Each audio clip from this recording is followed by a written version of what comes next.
अस्सलाम वालेकुम स्टूडेंट्स। आज हम चैप्टर 8 का पार्ट 2 करने जा रहे हैं जो कि है एक्सीलरेटेड प्रिंसिपल। ठीक है, आपको थोड़ा सा याद करवाता चलूँ। पार्ट 1 हमने जो पढ़ा था, पार्ट 1 जो था वो था हमारा मल्टीप्लायर।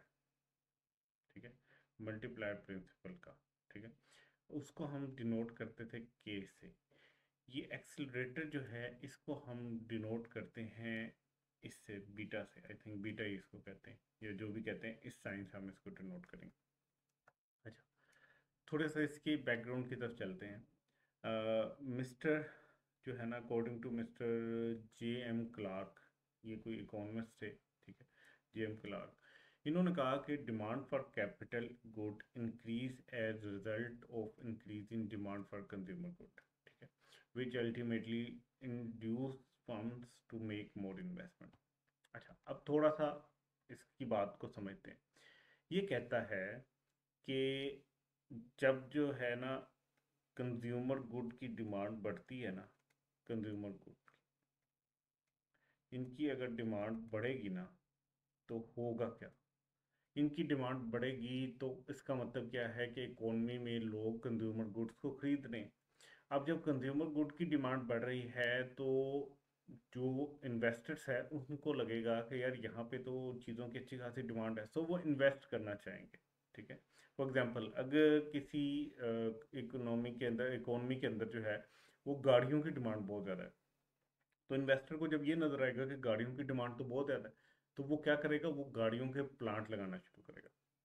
सो कंज्यूमर गुड की डिमांड बढ़ने से जब उन चीज़ों को बनाने के लिए जो कैपिटल गुड चाहिए, प्लांट और मशीनरी चाहिए, उनकी डिमांड बढ़ना शुरू हो जाती है। तो यही मिस्टर क्लार्क जो है इसको यहाँ पे एक्सप्लेन कर रहे हैं। मिस्टर क्लार्क कहते हैं कि कैपिटल गुड्स जो होती हैं जैसे प्लांट और मशीनरी, ठीक है, इनकी डिमांड जो है वो किस वजह से बढ़ती है। इनकी डिमांड इस वजह से बढ़ती है कि जो कंज्यूमर गुड है ना उनकी डिमांड बढ़ रही होती है। तो कंज्यूमर गुड की डिमांड बढ़ रही होती है, तो कंज्यूमर गुड को डिमांड को पूरा करने के लिए मजीद कंज्यूमर गुड बनानी पड़ेंगी। मजीद कंज्यूमर गुड बनाने के लिए आपको मजीद प्लांट और मशीनरी चाहिए होगी जो कि कैपिटल गुड की डेफिनेशन में आते हैं। सो आप उसकी भी डिमांड बढ़ाओ। ठीक है, ये ऐसे ही है कि फॉर एग्जांपल एक छोटे से मोहल्ले की हम एग्जांपल ले लेते हैं। ये एक छोटा सा मोहल्ला है। ठीक है, यहाँ पे जो है ना वो जो है वो अ, जो है ना दही बल्ले या पकोड़े वो बहुत ज़्यादा बिकते हैं। ठीक है, पहले एक बंदा आया, उसने यहाँ पे अपना स्टॉल लगाया, उसने यहाँ पकोड़े समोसे बेचना शुरू कर दिए। ठीक है, इसकी डिमांड अच्छी खासी हो गई। ठीक है, अब इसकी डिमांड को देखते हुए एक बंदे ने इस मोहल्ले की स्नूकर पे भी लगा ली। इसका मतलब ये है कि इस डिमांड की वजह से उसने कुछ जो है ना वो कैपिटल गुड्स खरीदी होंगी।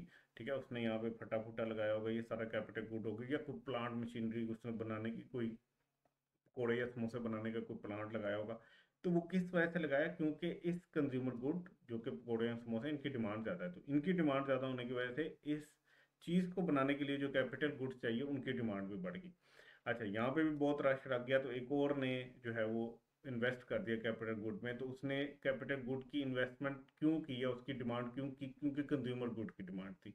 इसी बात को मिस्टर J.M. क्लार्क जो है वो एक्सप्लेन कर रहा है कि demand for capital good increase as result of increase in demand for consumer good. ठीक है, तो ये बेसिकली हो क्या रहा होता है कि जब कंज्यूमर गुड की डिमांड ज़्यादा होती है तो अल्टीमेटली फर्म्स को जो है ना ये मजबूर करती है कि वो मज़ीद इन्वेस्टमेंट लेके आए। ठीक है, इंड्यूस करती है कि वो मज़ीद इन्वेस्टमेंट लेके आए। अच्छा, अब ज़रा मैं थोड़ा सा ना आपको एक रिवीजन करवाता हूँ। हमने पिछले टॉपिक में मल्टीप्लायर में क्या कहा। मल्टीप्लायर में हमने कहा कि थोड़ी सी इन्वेस्टमेंट लेके आओ, मल्टीप्लायर आपकी आउटपुट, ठीक है, उसको कई गुना ज़्यादा बढ़ा देगा। ठीक है, आउटपुट क्या थी, आउटपुट या नेशनल इनकम क्या है।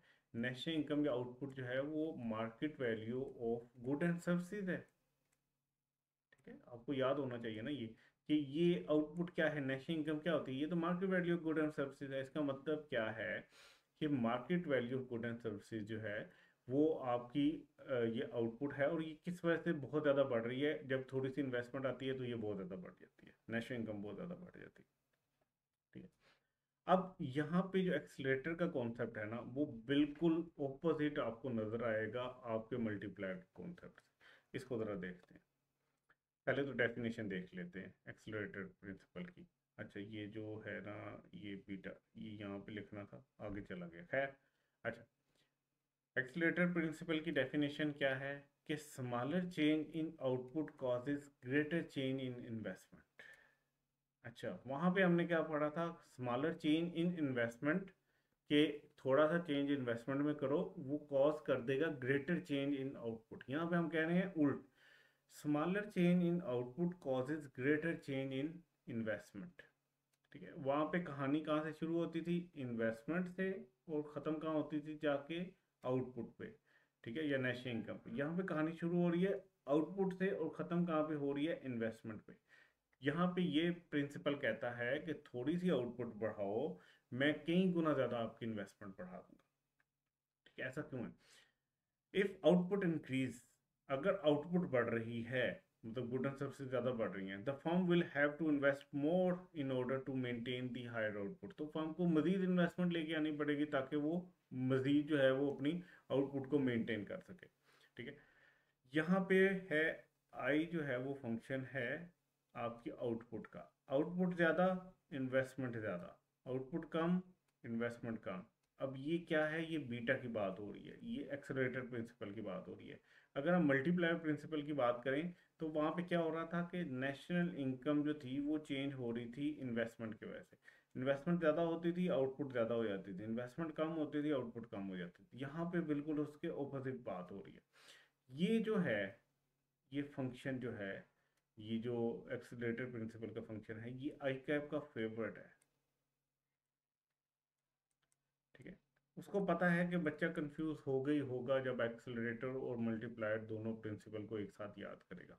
सो वो पूछ लेता है कि ये फंक्शन किस प्रिंसिपल का है। ये एक्सेलरेटर प्रिंसिपल का फंक्शन है कि इन्वेस्टमेंट से बात जो है, वो इन्वेस्टमेंट जो है वो चेंज हो रही है आपकी आउटपुट की वजह से। ठीक है, सो बात क्या है कि यहाँ पे शुरू होती है एक्सेलरेटर में आउटपुट से बात और इन्वेस्टमेंट पे जाती है, और मल्टीप्लायर में इन्वेस्टमेंट से बात शुरू होती थी और आउटपुट पे जाती थी। अच्छा, अब यहाँ पे भी हम देख लेते हैं कि भाई बीटा क्या है। तो यहाँ पे बीटा की अगर हम बात करें तो बीटा है change in investment over change in income. अब हमने जब के की बात की थी वो था change in output over change in investment, यहाँ पे है change in investment over change in output. ठीक है, ये बीटा है, beta is equal to change in investment over change in output. ठीक है, ये उसके बिल्कुल ऑपोजिट है। तो यहाँ से अगर हम चेंज, वहाँ पे हम क्या फाइंड आउट कर लेते थे, यहाँ से हम जो है ना वो फाइंड आउट करते थे चेंज इन इनकम, तो वो क्या हो जाती थी के multiplied by change in investment. तो यहाँ से अगर हम चेंज इन आई कैलकुलेट करना चाहें तो वो क्या होगी, beta multiplied by change in Y.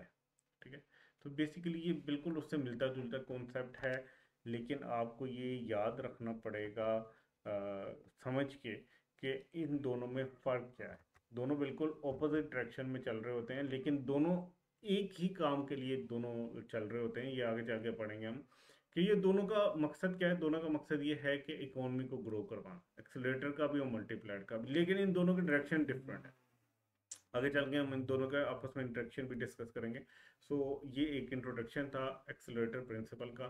Hope कि ये आपको आसान लगा होगा क्योंकि आप मल्टीप्लायर प्रिंसिपल पढ़ चुके हैं, तो ये उससे मिलता जुलता ही है। इंशाल्लाह नेक्स्ट वीडियो में मिलते हैं। अपना ख्याल रखिएगा। अल्लाह हाफिज़।